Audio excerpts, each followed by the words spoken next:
Una mattinata infernale, in Transpolesana, rimasta chiusa in direzione Verona dopo l'uscita per l'autostrada, dalle 6:15 sin verso le 9:30, con code chilometriche che si sono formate.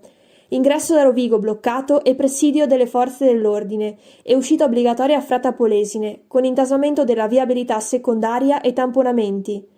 A monte di tutto, una serie di spaventosi incidenti a catena avvenuti poco dopo le 6 del mattino, secondo le dichiarazioni di conducenti e testimoni, a causa della presenza della nebbia davvero fittissima a quell'ora. Nessuna persona, per fortuna, è rimasta ferita in maniera grave, un esito assolutamente non scontato alla luce dei danni pesantissimi riportati dai numerosi mezzi coinvolti, 5 auto e un tir. Le vetture sono rimaste semidistrutte, intraversate sulla sede stradale, una scagliata nella scarpata a bordo careggiata. Un miracolo davvero che nessuno abbia subito conseguenze pesanti per l'accaduto.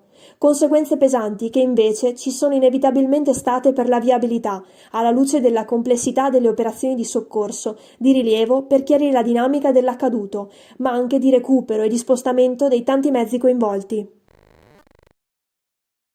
Ben presto sulla superstrada si sono formate code di chilometri, con deviazione per Fratta Polesine e conseguente affollamento anche della viabilità secondaria. Una mattinata appunto tremenda.